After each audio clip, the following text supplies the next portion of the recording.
The Lovers Pentacle 1, Chapter 18, The Empress. The morning came and Karina found when she noticed that Bruno had already left.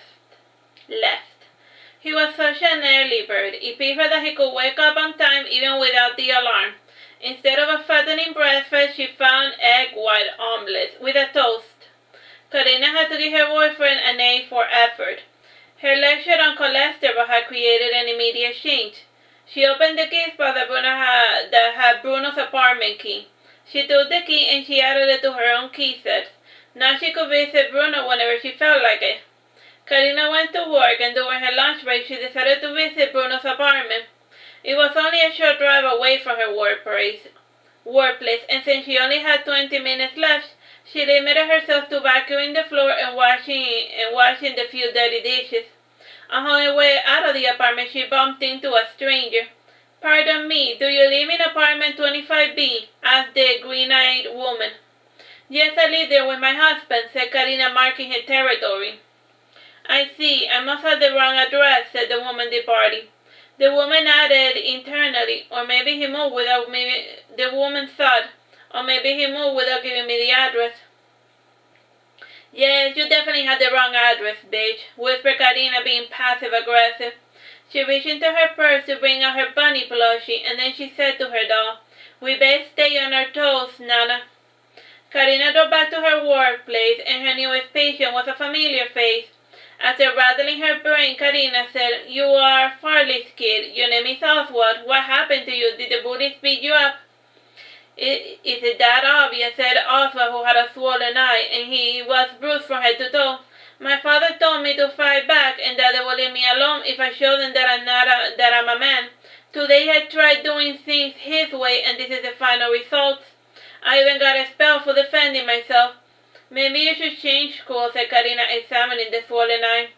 "To change schools, we will have to move," protested Oswald. "Maybe you could try homeschooling," suggested Karina. "Both of my parents work, and the jobs are far more important than their own son," said Oswald bitterly while pointing at the door. Karina peeped outside, and she saw Farley talking on the phone to one of his co-workers. She finished reading all of the boo-boos on Oswald's body. After reading Oswald's address, she pitched to his father this idea. "How good are your son's grades?" "I don't know," said Farley. How much is all of this going to cost me?"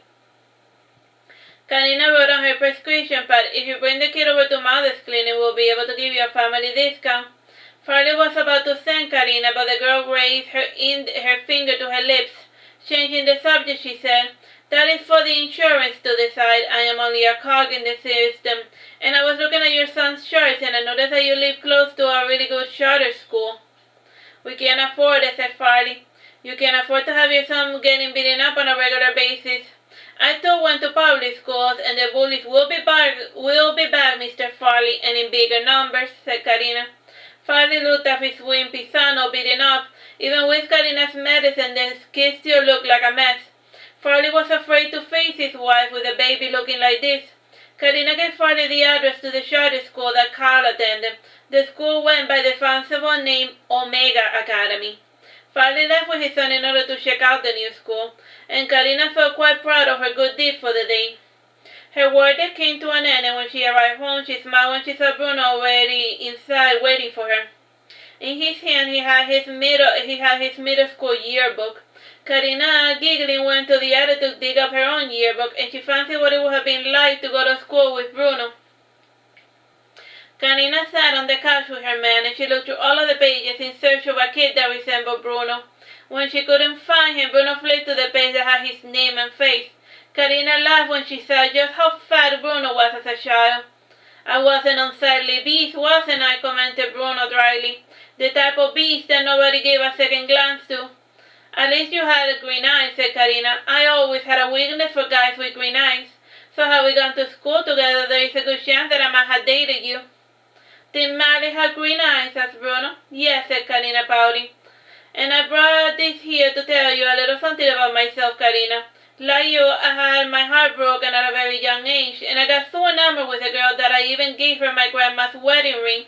And one day I caught the bitch cheating on me, and when I asked her to return the wedding ring, she claimed to have pawned it off, and she told me that a disgusting whale like myself should consider himself lucky to have the attention of someone as pretty as herself, concluded Bruno. What happened after you two broke up? I started working out till I became strong enough to join the football team. I was no longer the fat nerd that nobody gave two shits about, and over the years I reinvented myself till I became the person that I am today. But deep down, I am still the same loser who is bitter and angry that his girlfriend cheated on him, said Bruno.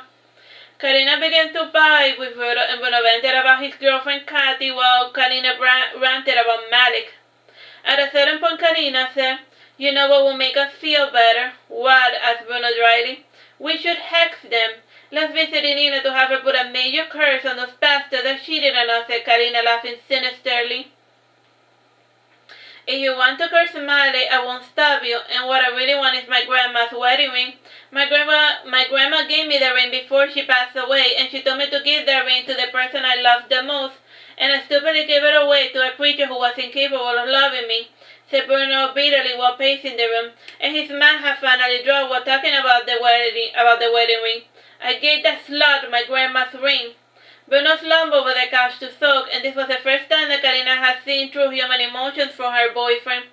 And before going to bed, Karina went to her household shrine.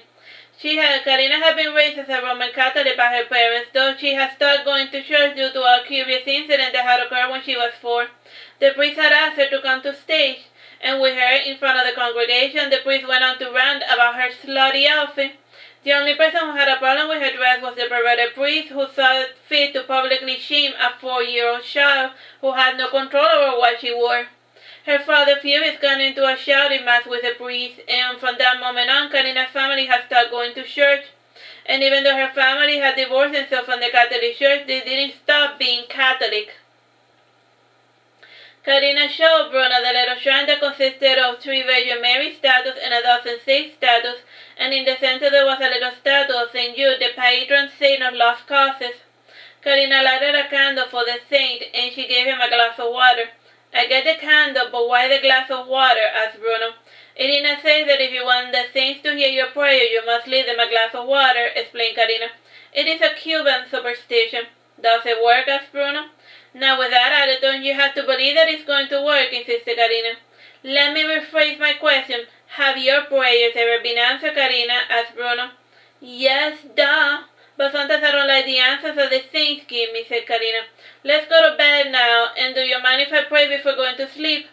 "I take it you also want us to start going to church?" asked Bruno dryly. "Heavens, no.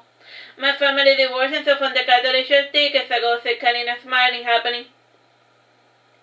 "So why pray?" asked Bruno. "The Lord's temple is inside of me, and I do not need a judgmental priest as my mediator. I can talk to God directly," said Karina, taking out her rosary. Bruno decided to start questioning Karina's system of beliefs, and she was entitled to her hobby. Karina prayed an entire mercy rosary, and Bruno found it hypnotic to listen to Karina say over and over, "Ten misericordia de nosotros y del mundo entero." Have mercy, which means have mercy upon us and the rest of the world. Bruno was so entranced that he fell asleep while listening to Karina's soothing voice. The following morning he awoke late for work, and Karina had seen him sleeping, and instead of waking him up, she allowed him to oversleep. Bruno got dressed without showering, and he rode to his office. He sent a text message to Karina during a red light. "My job is as secure as you might think, and please don't ever let me oversleep." 3 exclamation points. "He must be really angry," said Karina, reading the text message. "What was I thinking? I hope Bruno doesn't get in trouble because of me." Karina texted her cousin Rodrigo. "Rigo, Bruno was really tired, so I let him oversleep. Please don't be angry at him, alright? It was my fault." Rodrigo read the text message, and then he spoke to his boss. And when Bruno showed up to work, nobody made a big deal about his tardiness. Bruno breathed in a sigh of relief, and then he got to work. Just when he was getting into the floor, he heard a knocking on his door that broke his concentration. That's the end of that chapter.